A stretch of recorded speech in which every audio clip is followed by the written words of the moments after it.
فاسألوا أهل الذكر إن كنتم لا تعلمون. Bismillahirrahmanirrahim. Assalamualaikum warahmatullahi wabarakatuh. Alhamdulillahirabbil alamin wal 'aqibatu lil muttaqin wala 'udwana illa 'alal zalimin. Asyhadu an la ilaha illallah wahdahu la syarikalah wa asyhadu anna Muhammadan 'abduhu wa rasuluh. Allahumma shalli wa sallim wa barik ala nabiyyil karim wa ala alihi wa sahbihi wa man tabi'a hudahu ila yaumiddin. Usikum wa iyya ya nafsi bi taqwallah wa ta'atihi faqad fazal muttaqun, amma ba'd. Hadirin para bapak, ibu yang saya hormati, wabil khusus ada senior-senior di sini, ada Ustadz Muhaimin, ada yang masih muda tetapi karena ilmunya harus layak kita hormati, ada Ustadz Fauzan, alumni dari Yaman. Harusnya beliau-beliau yang beliau-beliau yang seharusnya mengisi acara ini, ya, tapi karena saya ditugaskan untuk menyampaikan, mudah-mudahan ini adalah semacam sharing, saling berbagi. Kalau nanti ada yang kira-kira tidak tepat atau keliru, mudah-mudahan dengan keberadaan mereka, para ustadz ini bisa mengoreksi. Baik jemaah sekalian dirahmati Allah, tema kita pada siang hari ini adalah membentengi keluarga dari pengaruh-pengaruh negatif yang datang dari luar. Sebelum kita masuk kepada pembahasan ini, pertama kita sepakat bahwasanya keluarga adalah benteng terkecil yang dimiliki oleh umat.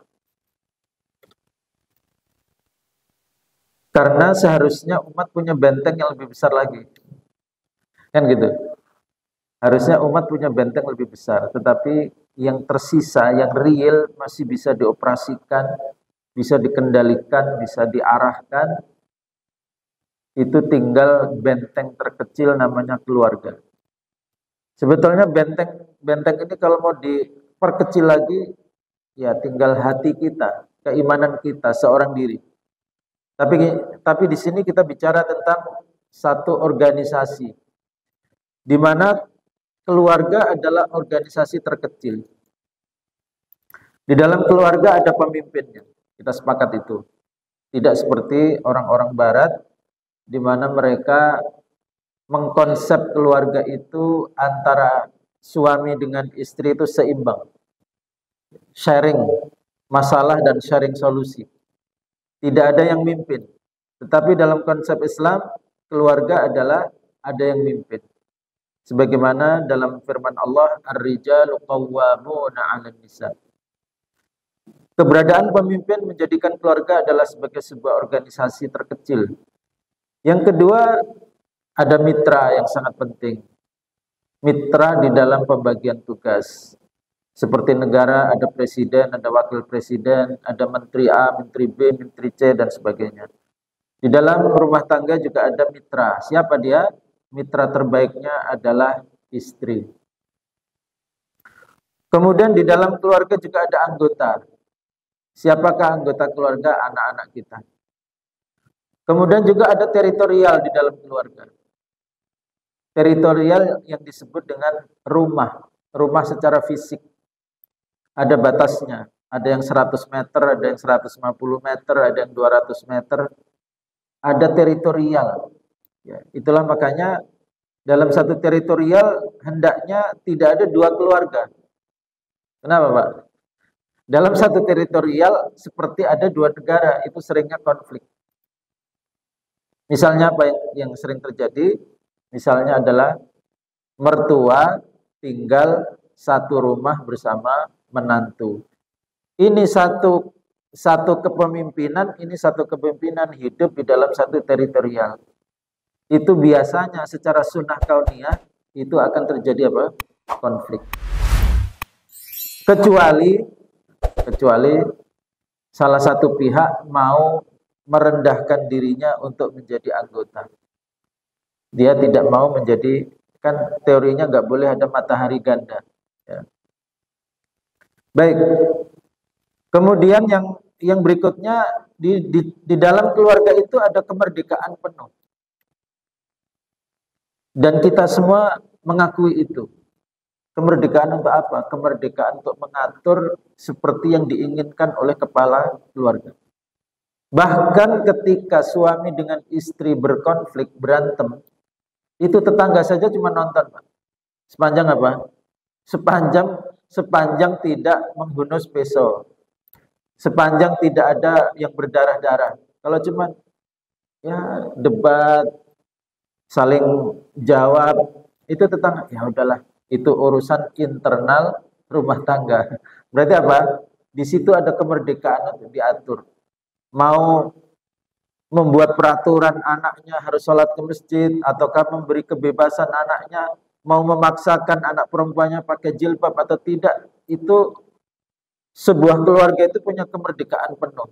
Itulah makanya kalau didefinisikan keluarga itu adalah sebagai benteng pertahanan, ya memang benar. Di situ ada teritorialnya, di situ ada batasnya, ada ketua, ada pemimpinnya, ada anggotanya, ada peraturan di dalamnya. Dan di dalamnya ada apa? Yang tidak kalah penting, ada ekonomi, ada sumber ekonomi. Pengelolaan ekonomi terkecil dalam satu organisasi adalah pengelolaan ekonomi di dalam sebuah keluarga. Maka, karena begitu pentingnya masalah keluarga ini, sampai-sampai dia menjadi target iblis. Perhatikan, keluarga sebagai benteng itu disadari betul oleh iblis. Karena itu dalam sebuah hadis yang sahih, riwayat Imam Muslim dari sahabat Jabir bin Abdullah, menceritakan begini. Nabi SAW bersabda, Inna iblisa yada'u arsyahu 'alal ma'. Iblis itu meletakkan kerajaannya, singgasananya di atas air, di atas lautan. Ini meniru kerajaan Allah. Di ayat yang lain disebutkan wa kana arsyuhu 'alal ma'. Allah itu arsy-nya, singgasananya itu di atas air. Cuman airnya seperti apa itu sesuatu yang tidak bisa kita bayangkan. Intinya bahwa iblis selalu ingin menyerupai apa? Menyerupai Allah dan menandingi Allah. Ketika Allah singgasananya di atas air, dia pun meletakkan singgasananya di atas air. Tsumma yab'atsu sarayahu. Kemudian dia dari singgasana itu dia mengutus pasukan-pasukannya. Fa adnahum minhum manzilatan a'dhamuhum fitnatan.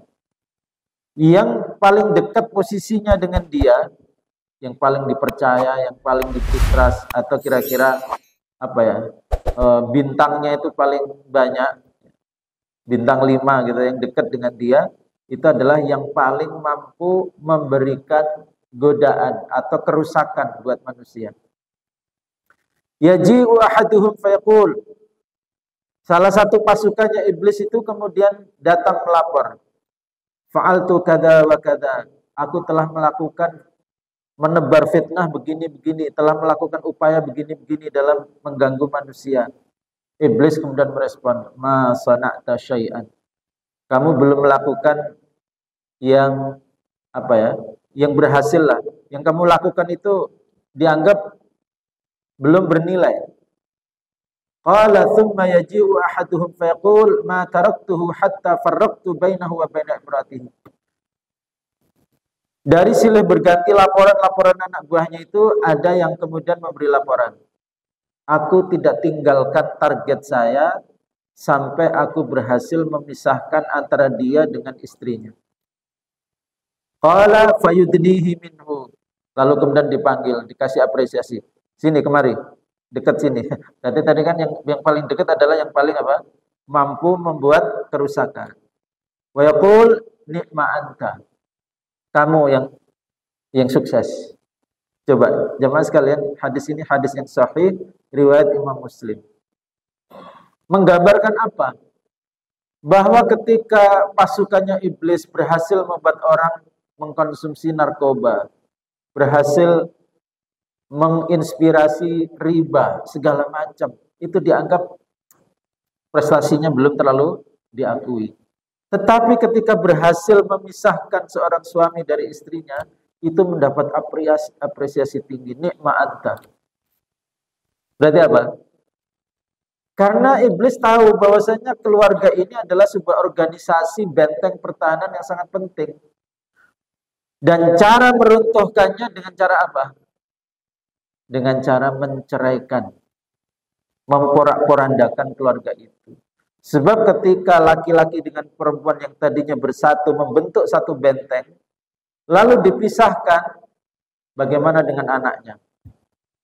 Ya kan? Bagaimana dengan anaknya? Anaknya berantakan. Ketika ikut ibunya, cuma dapat perhatian pendidikan dari ibunya, tidak dapat perhatian dari ayahnya. Ketika ikut ayahnya, hanya mendapat didikan dari sisi ayah, tidak mendapat didikan dari sisi ibu. Intinya bahwa benteng itu akan runtuh. Ini adalah penegas bahwasanya keluarga merupakan benteng terkecil dan harus dipertahankan. Hadirin jamaah sekalian dirahmati Allah, apabila benteng politik umat Islam bernama khilafah, ya, itu kan benteng politik umat Islam. Dari apa? Dari serangan orang-orang kafir. Itu sudah berhasil mereka runtuhkan. Kapan itu? Tahun 2024, tepat 100 tahun yang lalu. Ya. 1 abad yang lalu benteng politik itu sudah berhasil diruntuhkan oleh koalisi kekafiran, kombinasi Yahudi, Nasrani, Eropa, Amerika, semuanya terlibat. Runtuh. Oke lah, itu sudah runtuh. Yang gara-gara keruntuhan itu, lihat akibatnya. Dimanapun umat Islam dihabisi, diserang, dan seterusnya, itu tidak ada benteng yang bisa mengayomi mereka. Lah bagaimana mengayomi? Masing-masing sibuk dengan dirinya sendiri. Saudi sibuk dengan dirinya sendiri. Mesir sibuk dengan dirinya sendiri. Semua sibuk dengan dirinya sendiri. Hanya menonton pembantaian di Gaza. Itu akibat apa? Benteng politik globalnya berhasil diruntuhkan. Tetapi, okelah, ini sudah runtuh. Kita jelas sedih dengan itu. Tetapi kita masih punya benteng yang tidak boleh ikut runtuh. Apa itu? Keluarga. Jamaah sekalian, benteng yang tidak boleh runtuh adalah keluarga. Karena faktanya benteng yang lain sudah banyak yang runtuh. Contoh misalnya, benteng bernama sekolah. Apakah sekolah benar-benar bisa diandalkan untuk membentengi anak kita? Itu menjadi PR, menjadi pertanyaan. Dan kira-kira jawabannya kayaknya kurang lebih bisa diandalkan, tetapi tidak terlalu, ya sekian persen lah bisa diandalkan. Apakah keberadaan RT, organisasi politik terkecil, itu bisa menjaga lingkungan dari kemaksiatan, kemungkaran, dan lain-lain? Itu juga jawabannya sebagiannya bisa, tetapi sebagian lain tidak bisa. Bagaimana dengan kelurahan? Sama juga. Bisa dalam batas-batas tertentu, tetapi tidak bisa diandalkan. Bagaimana dengan kecamatan, kabupaten, provinsi, sampai kepada negara? Apakah bisa menjaga umat Islam dari serangan, kemaksiatan, kemungkaran, kezaliman, dan lain-lain? Jawabannya pada batas-batas tertentu bisa, tetapi tidak cukup memuaskan. Tinggal yang bisa kita kendalikan cuma satu, yaitu apa? Benteng bernama keluarga.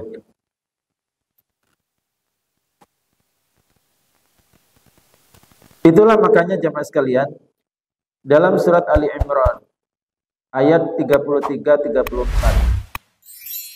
Allah memberi penggambaran tentang bagaimana keberhasilan sebuah keluarga itu mendapatkan pujian dari Allah SWT karena ada perbedaan. Kita lihat di sini. Innallaha astafa Adam wa Nuha wa ala Ibrahim wa ala Imran 'alal alamin. Allah memilih, istafa. Memilih itu berarti apa? Sesuatu yang istimewa sehingga apa? Dipilih. Allah memilih Adam dan Nuh dan keluarga Ibrahim dan keluarga Imran. Yang karena ayat ini kemudian suratnya menjadi surat Ali Imran. 'Alal alamin, atas orang-orang sedunia. Jamaah sekalian, ada 4 nama di sini. 1, siapa yang pertama? Adam. Allah memilih Adam.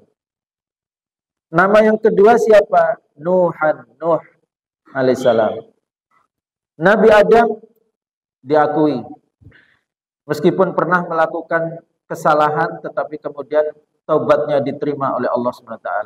Seorang nabi. Tetapi ada problem pada Nabi Adam. Sehingga keterpilihan Nabi Adam itu seorang diri tidak termasuk di dalamnya satu paket bernama keluarganya. Ada problem apa dengan Adam alaihissalam? Ada problem pada putranya. Qabil dan Habil berantem. Qabil membunuh Habil. Berarti apa? Karena ada problem di tengah keluarga itu, maka kemudian Allah dengan akurat, perhatikan, dengan akurat, Allah tidak menyebut dengan kalimat Ali Adam, keluarga Adam, tapi menyebut Adamnya saja. Yang kedua, wa Nuhan dan Nuh alaihissalam. Sama juga Nabi Nuh. Nabi Nuh adalah nabi yang sangat luar biasa dedikasinya dalam dakwah. 950 tahun berdakwah enggak mengenal lelah. Tetapi lihat, ada problem di mana Nabi Adam? Ada problem di istrinya. Imra'atan Nuhin. Dan ada problem di putranya. Ketika putranya diajak naik ke perahu ketika sudah terjadi banjir, putranya malah pengen naik ke bukit. Berarti apa? Nabi Nuh begitu hebat, dipilih oleh Allah tidak dalam satu paket bersama keluarganya. Maka hanya disebut wa Nuhan. Tapi perhatikan Ibrahim.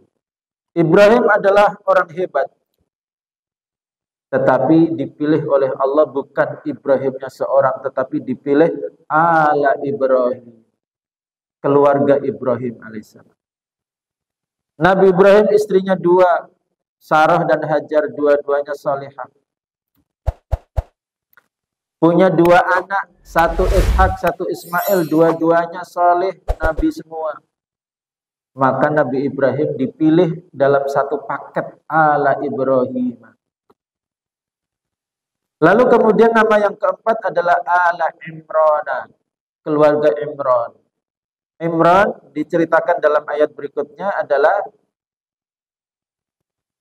idz qalat imra'atu Imran rabbi inni nadartu laka ma fi batni muharraran fataqabbal minni innaka antas samiul alim. Jadi istrinya Imran itu bernadar. Bernadar ingin menyerahkan yang dikandung itu, yang beliau sedang hamil, beliau bernadar, ya Allah, siapapun yang lahir dari perutku ini, maka nanti kalau lahir akan aku serahkan untuk mengabdi kepadamu total. Untuk ya demi merawat Baitul Maqdis dan untuk kepentingan ubudiyah kepada Allah SWT. Tetapi ternyata lahirnya siapa? Maryam, perempuan. Dari Maryam kemudian punya anak lagi, yaitu Isa ibnu Maryam. Perhatikan, kenapa kok yang diceritakan bukan Imronnya, diceritakan malah istrinya. Ayat ini bicara tentang Ali Imran, keluarga Imran, tapi malah yang dipotret istrinya. Kenapa, Pak? Untuk memberi pesan bahwa Kalau Imronnya sudah soleh, orang masih bertanya bagaimana dengan istrinya. Maka diceritakan istrinya, kesolehan istrinya. Bagaimana dengan putrinya bernama Maryam, diceritakan. Sehingga karena itu sah untuk dipilih dengan satu paket keluarga ala Imron. Keluarga Imron. Kalau boleh milih, kita ingin meniru siapa? Kan kita persoalannya. Tentu kalau boleh memilih, kita pengennya meniru adalah meniru ala Ibrahim dan ala Imran. Ada satu lagi keluarga yang tidak disebut di sini, tetapi disebutnya di dalam tahiyat kita. Yaitu siapa? Allahumma salli ala Muhammad wa ala ali Muhammad. Dan kepada keluarganya Muhammad. Jadi yang dipilih dengan satu paket ini ada Al Ibrahim, ada Ali Imran, dan ada Al Muhammad. Dan kita adalah umatnya Nabi Muhammad. Ini menjadi apa? Menjadi pesan penting buat kita semua jamaah sekalian, bahwa kita harus membangun diri kita bukan soleh sendirian. Tetapi apa? Soleh dalam satu paket dengan keluarga kita. Seperti solehnya Ibrahim dan keturunannya atau keluarganya, sebagaimana solehnya Imran dengan keluarganya. Nah ini sebagai satu apa? Satu inspirasi, ya, satu inspirasi ketika boleh saja kita prestasinya hebat dalam dakwah, prestasinya hebat dalam amal-amal, dalam ibadah segala macam, tetapi ada kurangnya kalau kita tidak satu paket dengan keluarga kita. Nah, mari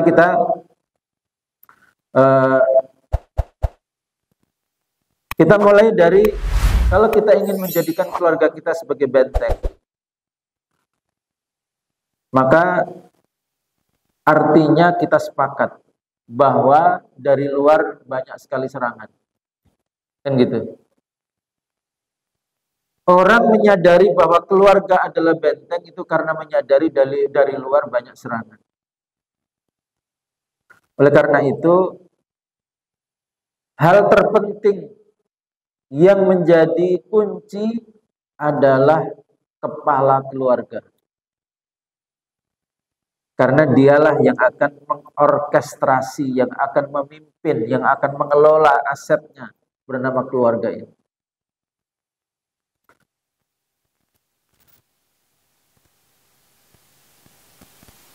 Maka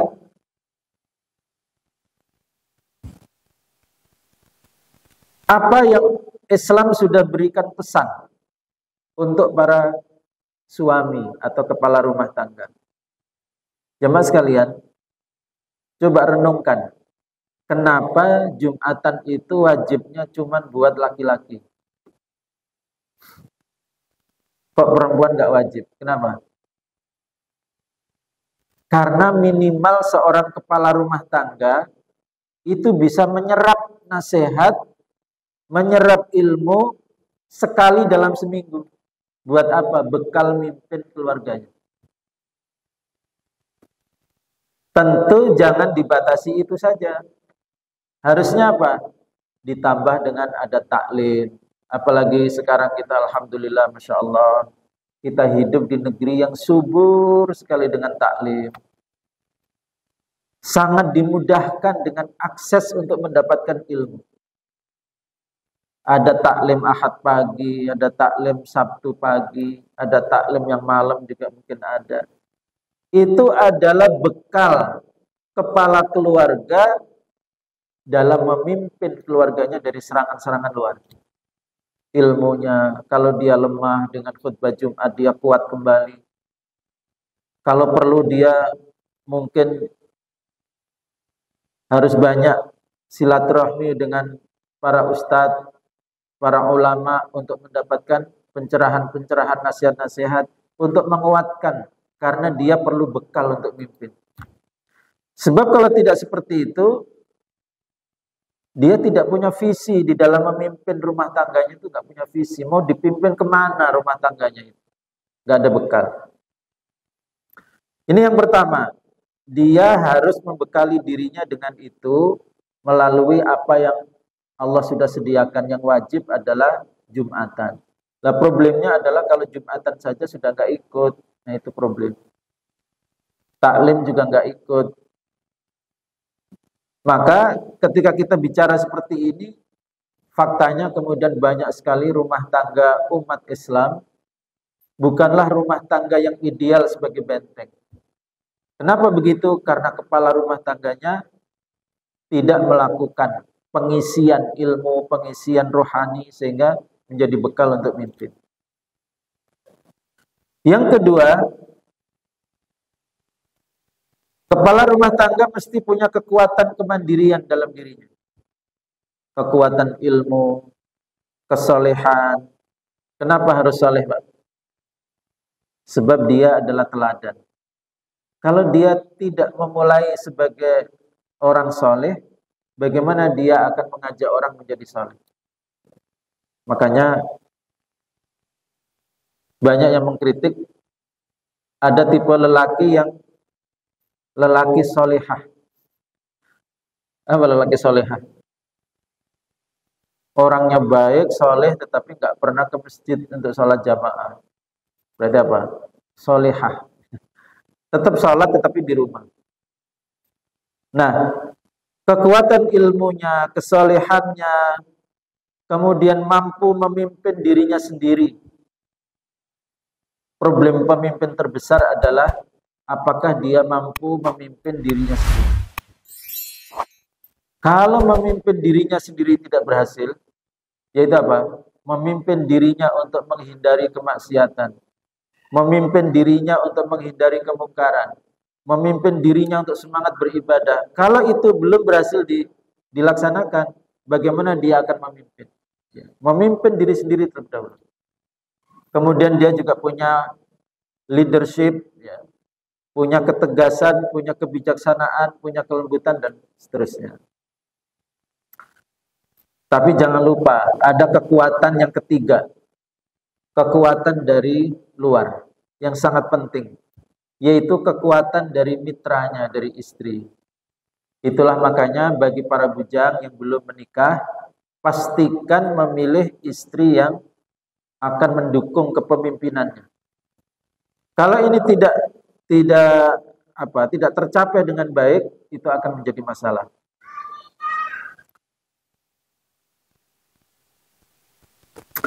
Jamaah sekalian dirahmati Allah. Lalu kalau kita bicara apa yang mengancam keluarga hari ini, maka kita tidak bisa lepas dari apa yang diletakkan nomor satu oleh Al-Quran.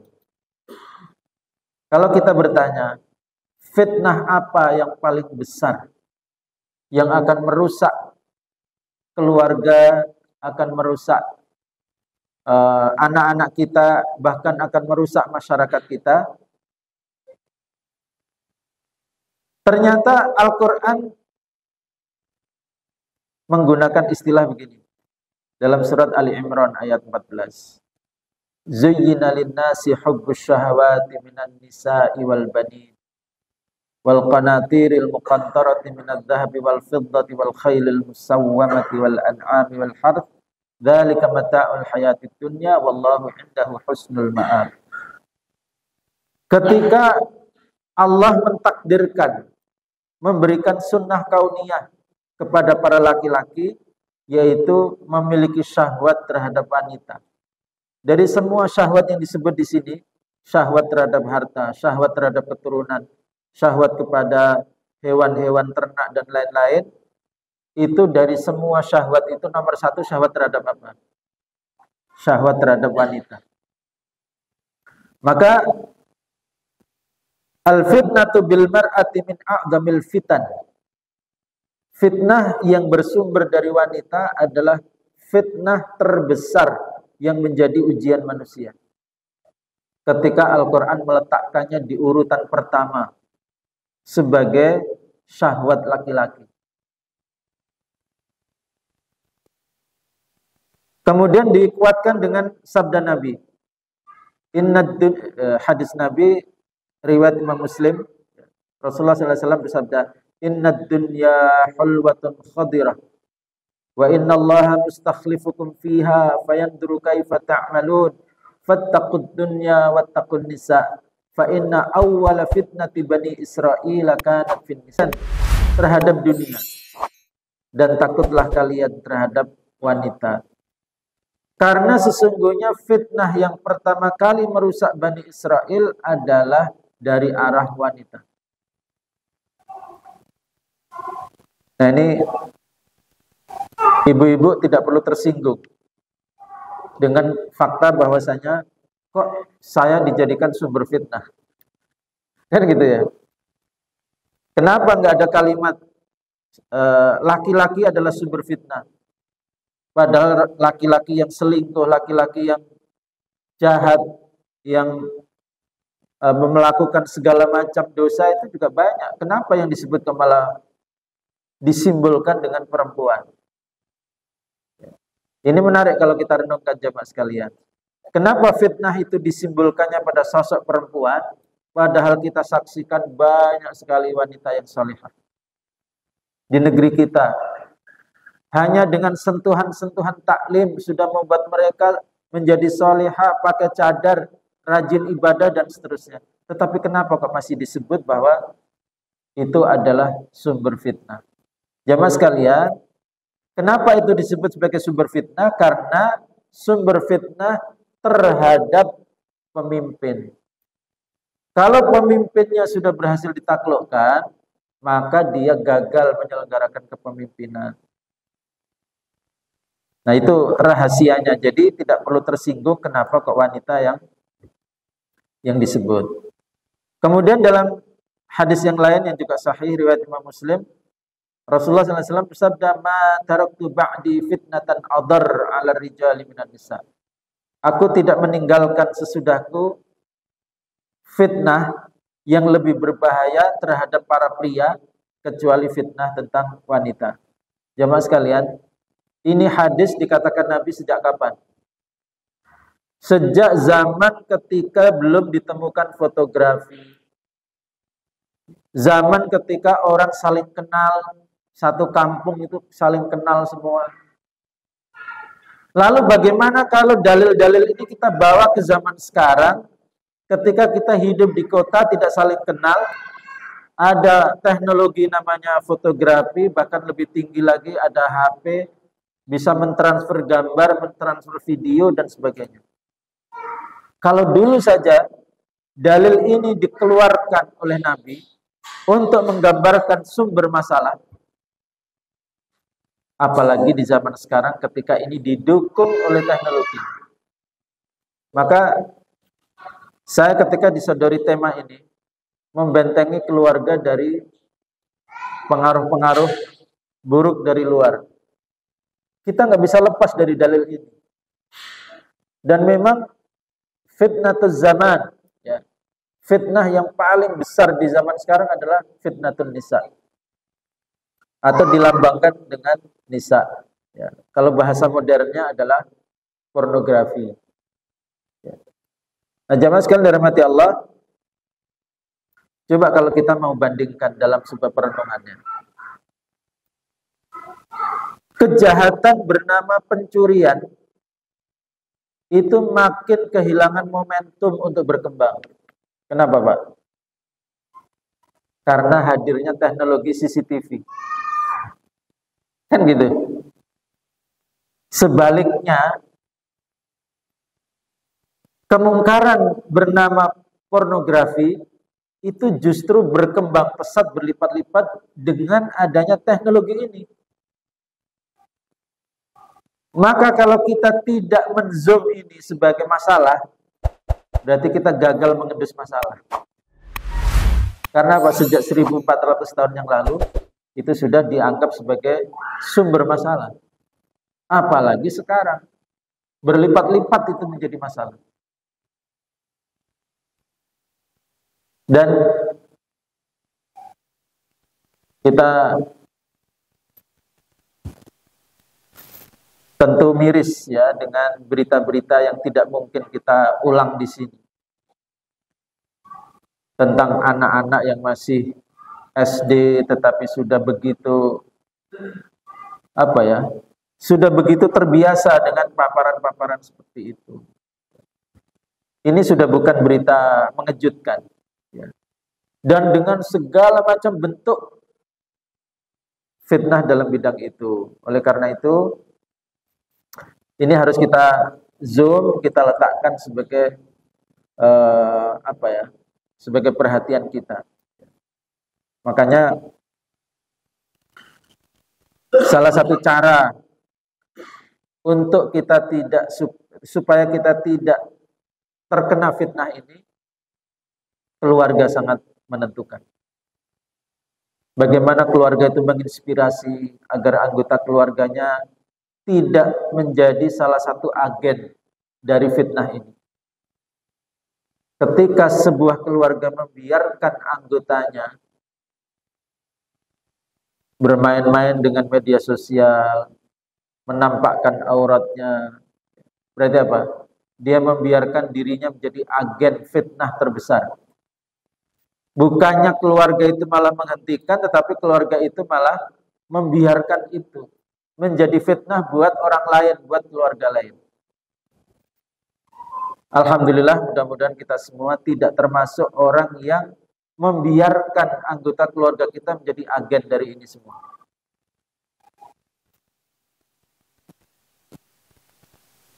Kemudian jamaah sekalian dirahmati Allah,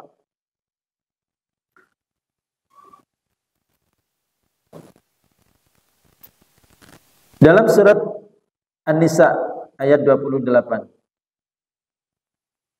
Allah Subhanahu wa taala menggambarkan begini. Yuridullahu an yukhaffifa ankum wa khuliqal insanu dha'ifa. Dan Allah menciptakan manusia dalam keadaan lemah. Dalam tafsir terhadap kata-kata lemah di sini, ternyata yang dimaksud adalah seperti seorang penafsir namanya Imam Tawus rahimahullah. Beliau mengatakan ay dha'ifan fi amrin nisa. La yakunul insanu fi syai'in ad'af minhu fin nisa. Beliau mengatakan begini, maksud dari kata lemah di dalam ayat ini, manusia diciptakan dalam keadaan lemah. Dalam tafsiran beliau adalah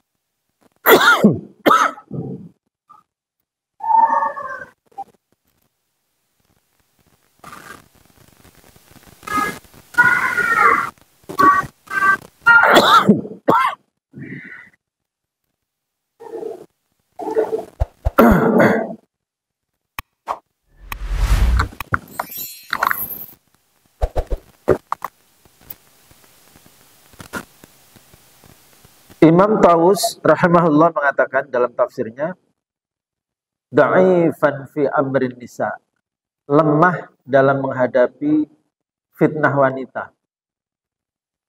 La yakunul insanu fi syai'in ad'af minhu fin nisa. Manusia tidak ada keadaan di mana dia paling lemah kecuali ketika dia berhadapan dengan persoalan wanita. Ini bukan saya yang ngomong, tapi ulama yang ngomongnya. Bahwa manusia itu tidak ada yang paling lemah kecuali saat dia berhadapan dengan masalah wanita. Kemudian Sufyan Ats-Tsauri rahimahullah mengatakan terkait ayat ini, al-mar'atu tamurru bir-rajuli fala yamliku nafsahu 'anil nadhar ilaiha.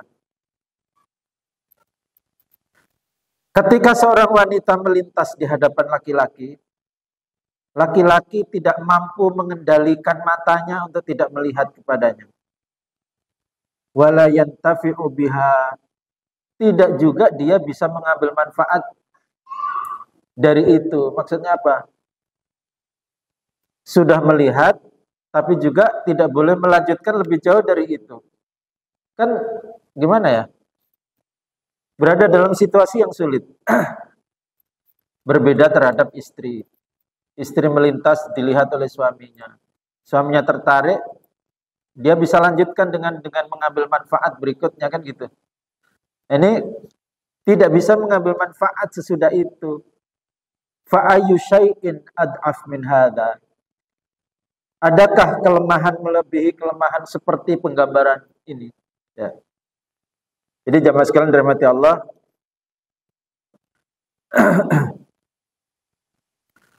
ini sengaja saya zoom ya, supaya kita kita punya perhatian lebih dalam masalah ini.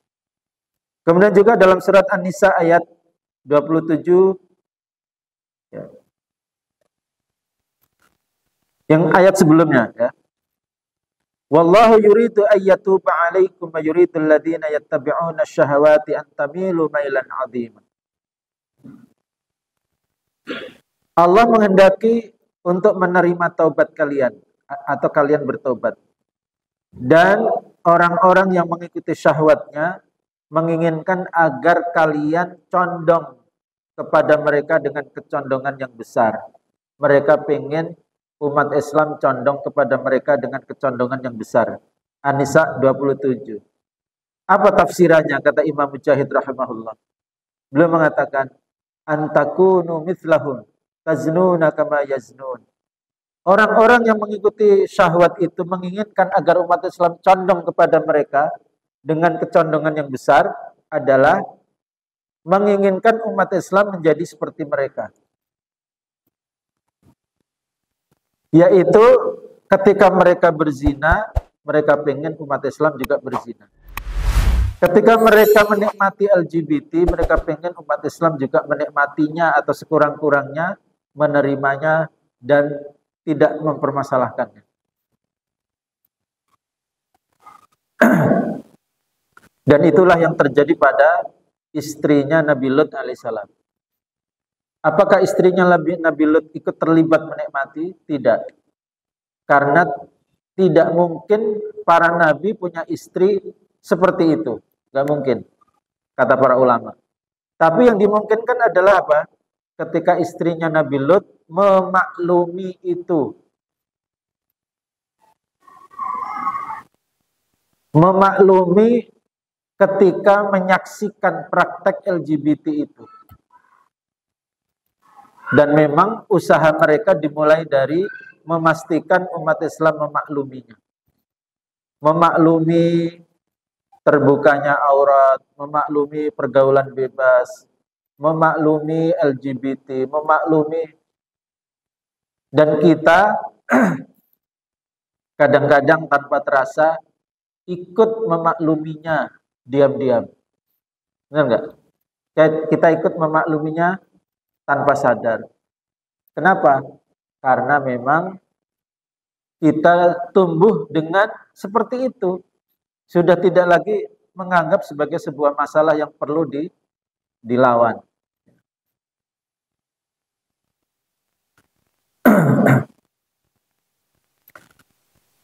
Nah, kemudian jamaah sekalian,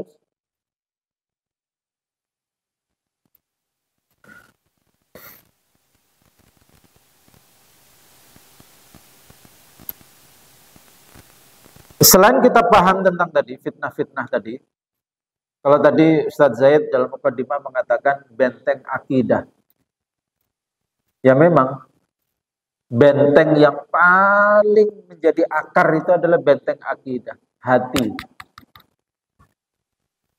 Tetapi jangan lupa ya memang namanya benteng itu harus semuanya terlibat, bukan cuma hati kita.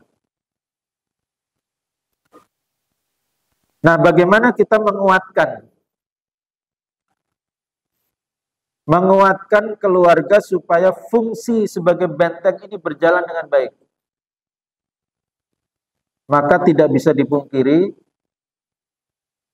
yang sangat penting adalah memahami bagaimana membangun keluarga dengan pembagian peran yang lengkap dan sempurna.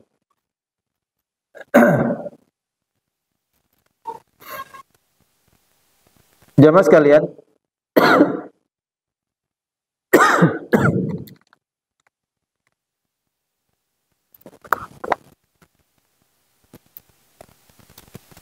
apa dilema kepemimpinan laki-laki di dalam keluarga?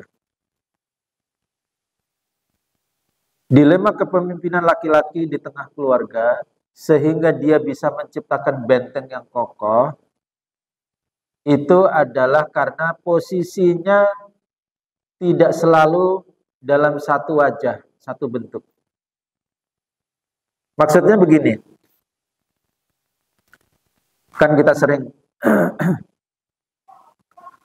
sering mendapatkan ilmu bahwasanya laki-laki itu adalah sebagai pemimpin di dalam rumah tangga. Saya katakan benar, tetapi itu baru salah satu peran yang harus dimainkan seorang suami, yaitu menjadi pemimpin. Karena itu, karena dia adalah seorang pemimpin, maka dia harus menjalankan fungsinya di dalam kepemimpinan. Karena itu banyak wanita, ini rahasia para wanita ya, banyak wanita itu akan mencari laki-laki yang memiliki karakter kepemimpinan. Apa maksudnya? Misalnya istrinya dapat masalah, curhat ke suaminya. Kira-kira apa solusinya ya Pak? Misalnya gitu. Ternyata apa? Suaminya malah ikut bingung. Berarti apa? Ini suami yang bukan tipe pemimpin yang baik. Pemimpin itu harus apa? Wawasannya langsung nyambung itu analisanya. Oh problemnya itu, berarti solusinya bla bla bla. Ada juga yang pandai memberikan solusi, begitu dipraktekkan, lah saya sudah mengikuti solusi dari Bapak, tapi ternyata malah begini akibatnya. Berarti apa? Kurang wawasan. Jadi pemimpin itu bukan cuma megang tongkat lalu mengarahkan kamu ke sana, kamu ke sini, enggak. Pemimpin itu maksudnya apa? Bisa memberikan arah ke depan ketika anggota keluarganya menghadapi problem. Ini fungsi pertama seorang laki-laki di dalam kepemimpinannya. Dilambangkan dalam kalimat di Al-Quran, Ar-rijalu qawwamuna 'alan nisa bima faddalallahu ba'dahum 'ala ba'din wa bima anfaqu min amwalihim. Surat An-Nisa ayat 34. Laki-laki itu adalah qawwam. Apa arti qawwam? Qawwam itu maksudnya apa? Dia sendiri tegak dan dia bisa menegakkan. Dia sendiri lurus dan bisa meluruskan. Itu namanya qawwam. Makanya problem ya, kalau seorang suami dia sendiri tidak tegak, bagaimana bisa menegakkan? Dirinya sendiri tidak lurus, bagaimana bisa meluruskan? Nah, peran yang kedua adalah peran keteladanan. Apa bedanya peran kepemimpinan dengan peran keteladanan? Kalau keteladanan itu bahkan tidak perlu bicara. Namanya juga keteladanan. Ketika terdengar adzan, dia bergegas untuk melakukan persiapan pergi ke masjid. Anaknya melihat, istrinya melihat, maka dia adalah teladan.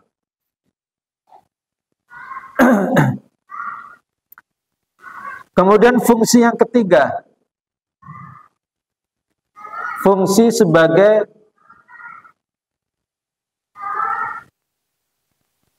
lebih tepatnya pencari nafkah atau pemberi nafkah. Ini lebih tepat mana Pak? Memberi nafkah atau mencari nafkah? Hah? Sebetulnya yang lebih dilihat itu bukan mencarinya. Yang penting apa? Memberinya. Soalnya ada orang yang tidak perlu mencari, sudah punya, ngapain mencari? Benar nggak? Karena di balik fungsi memberi nafkah itu dia bisa menegakkan kepemimpinan.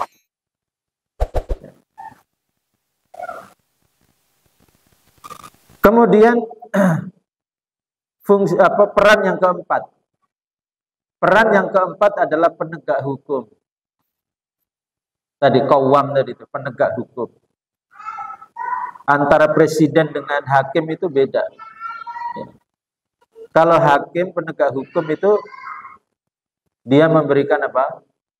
Sampai kepada vonis untuk menegakkan keadilan, penegak hukum. Kemudian peran yang kelima sebagai mitra pendidik. Sebagai mitra pendidik. Ini penting sekali, ya. Dari ayah seorang anak akan mendapatkan pendidikan tentang ketegasan, tentang kepemimpinan, tentang kebijaksanaan. Sedangkan dari ibu, seorang anak akan mendapatkan pendidikan kelembutan, kasih sayang, dan sebagainya. Itulah makanya ketika seorang anak, dia hanya dididik oleh satu arah, single parent, itu menyebabkan pendidikannya tidak lengkap. Kemudian peran yang keenam adalah sebagai mitra di dalam cinta. Mitra di dalam cinta. Namanya mitra dalam cinta itu sejajar. Benar nggak? Orang saling mencinta itu kan sejajar. Nah inilah problemnya sering. Kapan harus memerankan sebagai mitra cinta? Kapan harus memposisikan diri sebagai penegak hukum? Kapan memposisikan diri sebagai teladan? Kapan memposisikan diri sebagai pemberi nafkah dan sebagainya. Kalau seorang suami tidak tepat di dalam memerankan dirinya sesuai dengan situasi dan kondisi, itu akan problem. Sebagai contoh misalnya, sebagai contoh, ketika melihat istrinya melakukan kekeliruan, harusnya dia berdiri sebagai apa? Hah? Melihat istrinya melakukan kemungkaran, dia harus memerankan apa? Penegak hukum, benar nggak? Tapi dia malah memerankan sebagai mitra dalam cinta.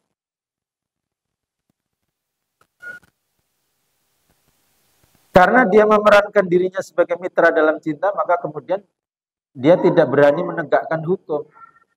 Karena bercinta itu harus apa? Harus setara, saling mencintai. Nah, apabila seorang suami bisa memerankan peran-peran ini dengan baik, maka ini akan menunjang keluarga itu sebagai benteng. Kenapa? Karena secara internal sudah kokoh. Fungsi-fungsi itu dimainkan dengan baik. Dan ketika fungsi-fungsi ini tidak dimainkan dengan baik, itu menjadi celah. Celah masuknya pengaruh-pengaruh buruk dari luar. Kita bisa belajar misalnya bagaimana Israel ketika menghadapi Hamas. Harusnya kan fokus menghadapi Hamas. Tapi ternyata apa? Mereka pecah sendiri di internal mereka. Menteri pertahanannya dipecat. Karena apa? Karena konflik. Nah itu maksudnya begini. Kalau kita punya musuh dari luar, tetapi soliditas internal kita bermasalah, itu akan menjadi faktor membuat pertahanan tidak sempurna. Nah oleh karena itu jamaah sekalian dirahmati Allah, ada dua poin yang kita zoom pada kali ini. Yang pertama adalah bagaimana kita menjadi keluarga yang sempurna. Sempurna di dalam fungsi-fungsinya, sempurna di dalam kesalehannya, bapak, ibu, anak-anak semuanya seperti keluarga Ibrahim, keluarga Imran, keluarga Nabi Muhammad SAW. Kemudian juga kita paham fitnah-fitnah apa yang sedang menyerang. Fitnah yang paling berbahaya menyerang adalah fitnah yang bahasa modernnya adalah pornografi dan teman-temannya. Atau dalam bahasa hadis adalah fitnatun nisa. Fitnah yang bersumber dari wanita. Baru kemudian fitnah bernama riba. Fitnah bernama pinjaman online.